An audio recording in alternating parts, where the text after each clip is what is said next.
What if I told you that the heaviest sound ever recorded came from a guitarist who hacked vocal PA systems never meant for guitars? That one accidental cowbell became more iconic than the song itself. That they literally deafened their own producer, then watched as heroin and jealousy tore them apart from the inside. A wife would shoot her husband dead in their New York apartment. Decades later, a one-legged man in a wheelchair would still refuse to stop playing that legendary riff. The loudest band in rock history didn't crash and burn, they incinerated themselves. This is the rise and fall of Mountain. And this is a story about what happens when the weight of your own success becomes too heavy to carry. But before we dive into the chaos, the addiction, and that fatal gunshot that ended it all, let me take you back to where it started. Because what Leslie West discovered in a dingy recording studio would change rock music forever. And he didn't even mean to do it. The late 1960s didn't just change, it detonated. While Woodstock, peace signs, and flower power dominated the cultural conversation, something darker and heavier was brewing in the clubs of Long Island and Queens. A transformation was happening, and it had a name: Leslie West. Born Leslie Weinstein in 1945, West grew up in Forest Hills with a guitar permanently attached to his hands and something burning inside him that demanded to be heard. He'd cut his teeth with the Vagrants, a blue-eyed soul outfit that specialized in high-energy R&B covers.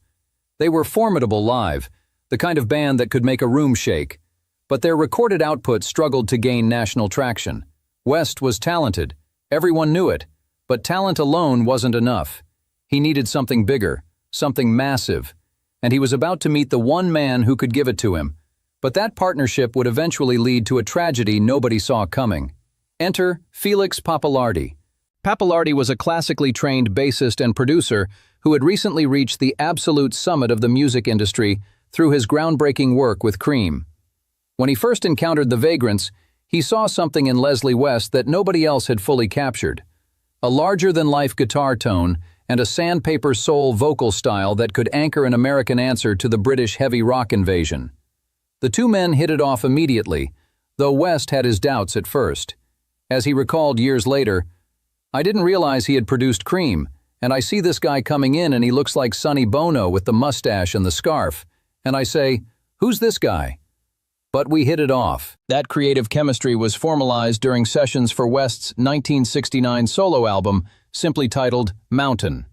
The name was a semi-autobiographical reference to West's significant physical bulk at the time, but it quickly evolved into something more.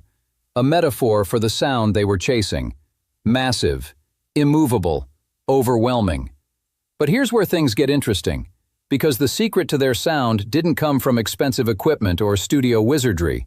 It came from West making a mistake that would accidentally create the blueprint for heavy metal itself. Pappalardi took over bass duties and production, bringing in keyboardist Steve Knight and drummer N.D. Smart to complete the initial lineup. The sound they were building in the studio was unlike anything America had produced. While British bands like Led Zeppelin and Black Sabbath were creating their own heavy blueprints across the Atlantic, Mountain was forging something uniquely American. Louder, more direct, more physical. And they were about to stumble onto something that would make them legendary. West had been using Marshall amplifiers like most guitarists of the era, standard equipment, professional, reliable. But during this period he discovered Sun amplification, specifically the Sun Coliseum PA heads. Here's the thing. These weren't guitar amps at all. They were designed for vocal reinforcement, for public address systems at concerts and events. West was essentially plugging his guitar into the wrong equipment, but when he plugged his Gibson into one and turned it up, something magical happened. "I had been using Marshall amps," West explained, "but instead I got a Sun, and it wasn't even a guitar amp." That fat, sustaining distortion would become the blueprint for early heavy metal and stoner rock. It was the sound of repurposed technology creating something that had never existed before. It proved that rock and roll wasn't about following the rules. It was about breaking them and seeing what destruction you could create. But West had no idea that this sound was about to get its biggest test at the most iconic music festival in history. And they were completely unprepared for it. In August 1969, Mountain secured a slot at the Woodstock Music and Art Fair. The opportunity was enormous. 500,000 people, the defining moment of a generation. But there was one problem, a problem so absurd you won't believe it. They had only performed 3 live shows together as a cohesive unit, 3 shows, and now they were about to play to 500,000 people. Most bands would have panicked, but Mountain had something else. They had that sound, that earth-shaking, gut-punching, impossibly heavy sound, and they were about to prove that sometimes raw power beats experience. On Saturday afternoon, Mountain took the stage at Max Yasgur's farm and delivered an 11-song set that shocked an unprepared audience.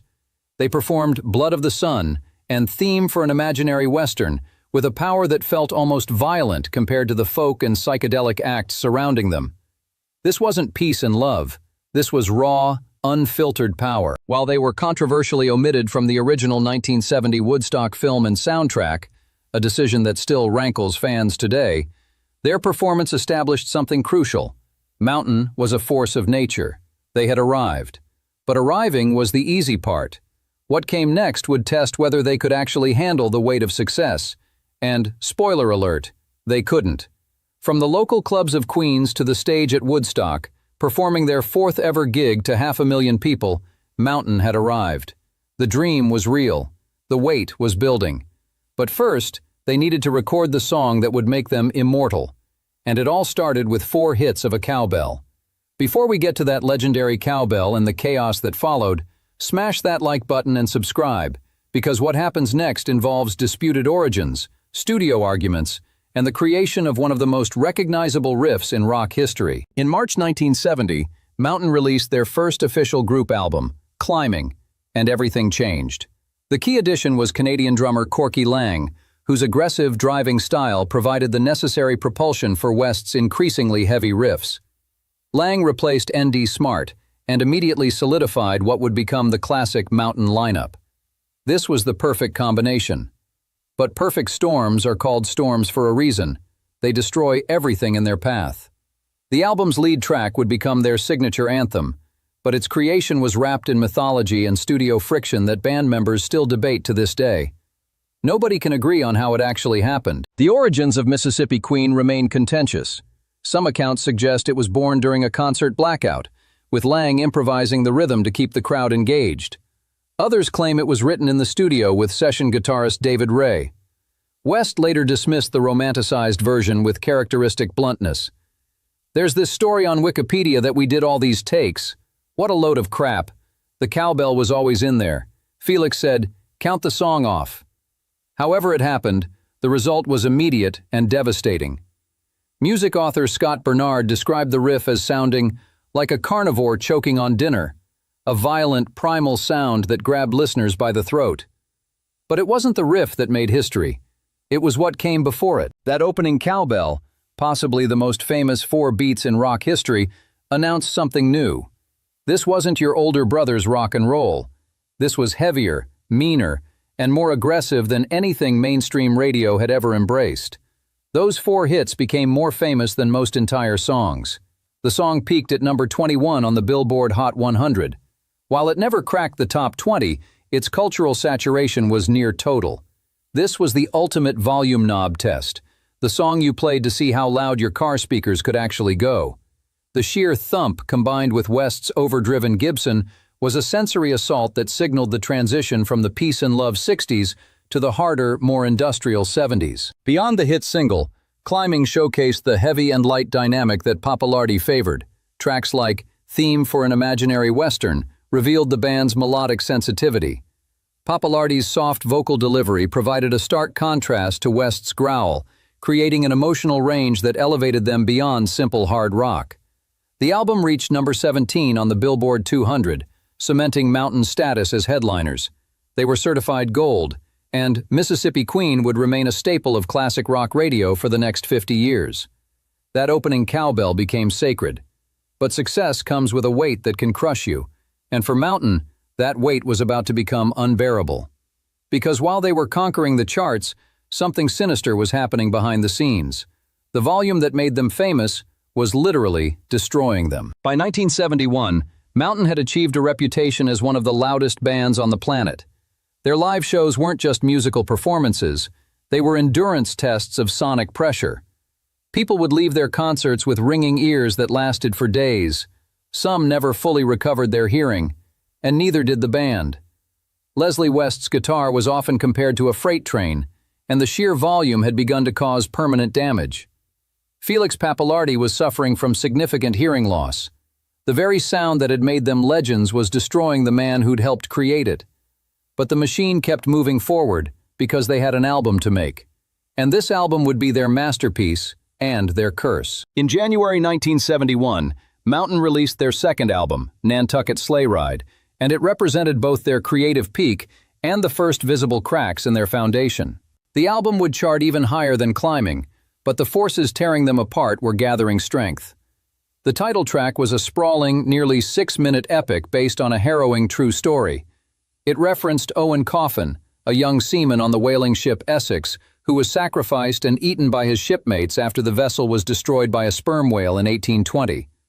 But here's what makes this choice so darkly prophetic. They didn't realize they were singing about themselves. The term Nantucket Sleigh Ride referred to the terrifying 20-mile-per-hour drag a whaleboat would experience after harpooning a whale, the boat being pulled helplessly across the ocean by a dying creature, the crew holding on for dear life, never knowing if they'd survive the ride. It was the perfect metaphor for what Mountain was experiencing. They'd harpooned success, and now they were being dragged at breakneck speed toward an uncertain fate. West explained his vision for the band during this period.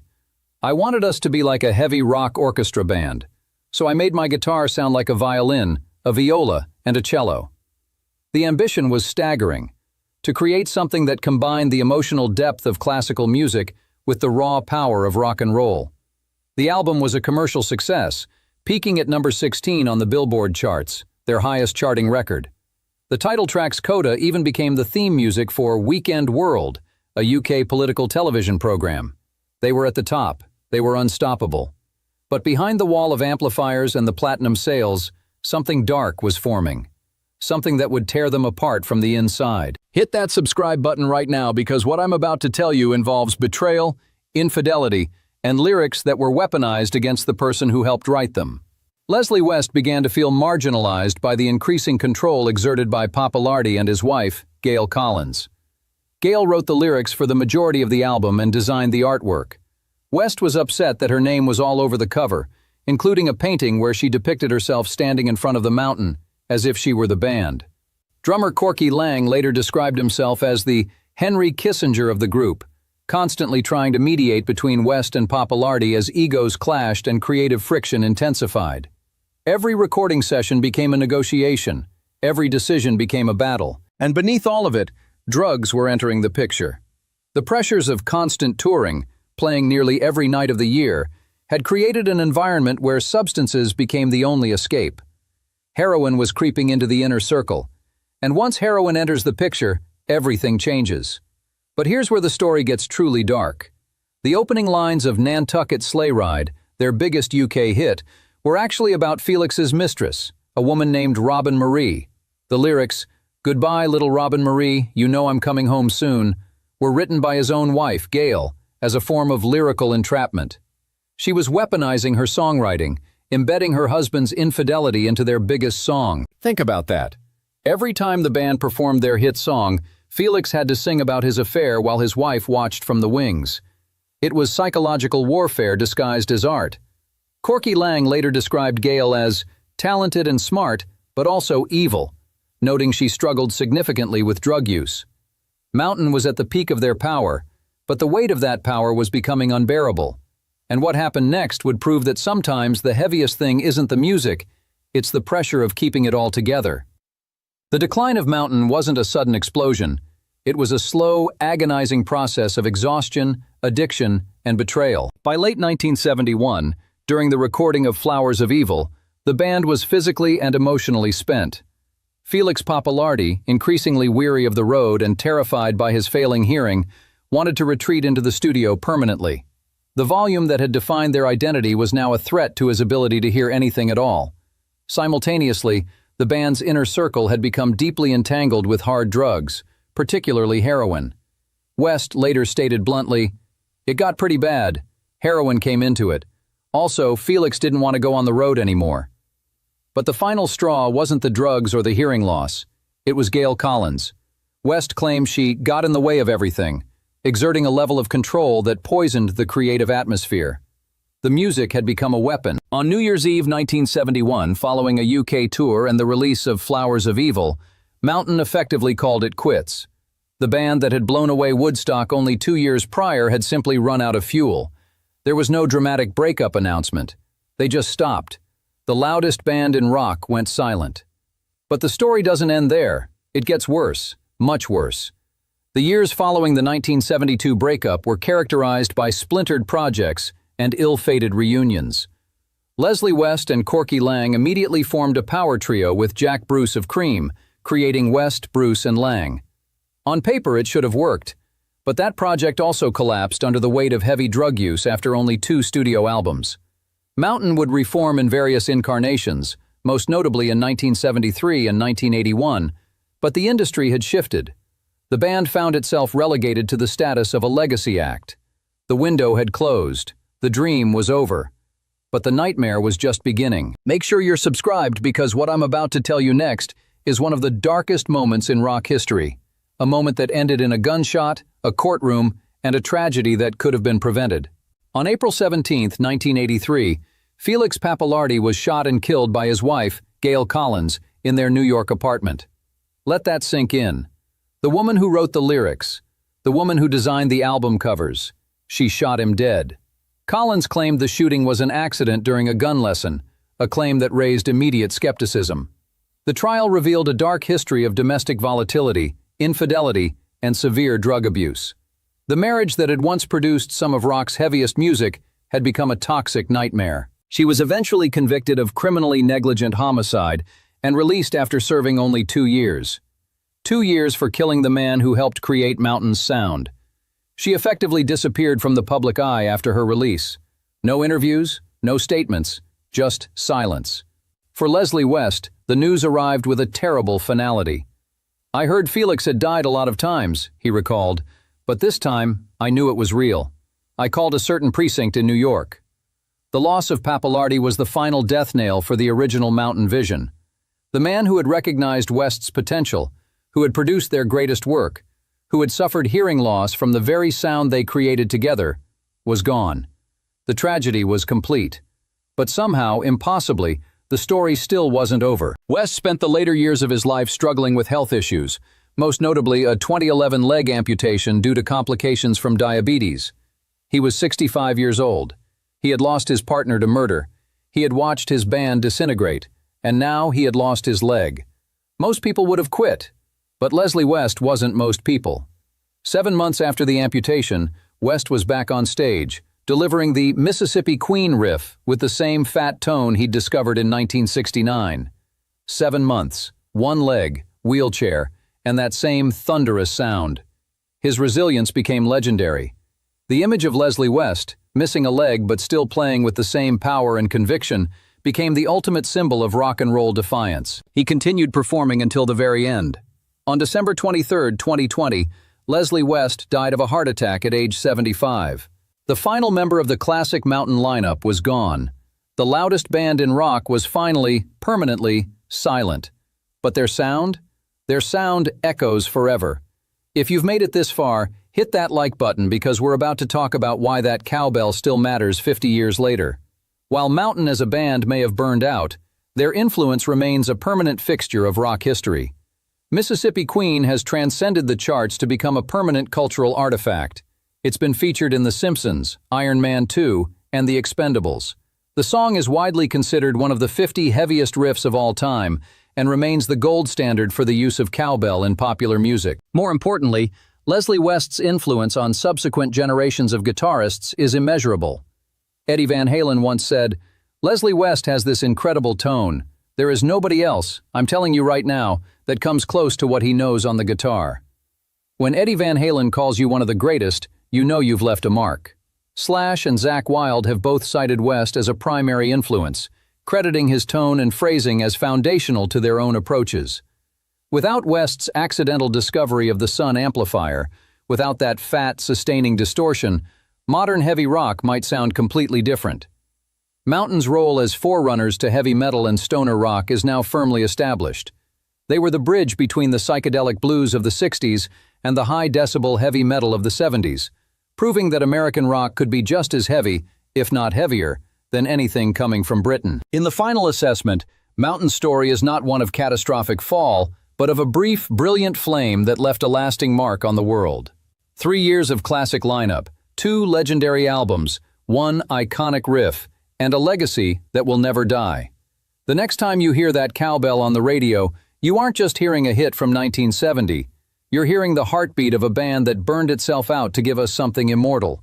4 strikes of a cowbell, 1 massive riff, and a story that proves rock and roll has always demanded everything from those who dare to play it the loudest.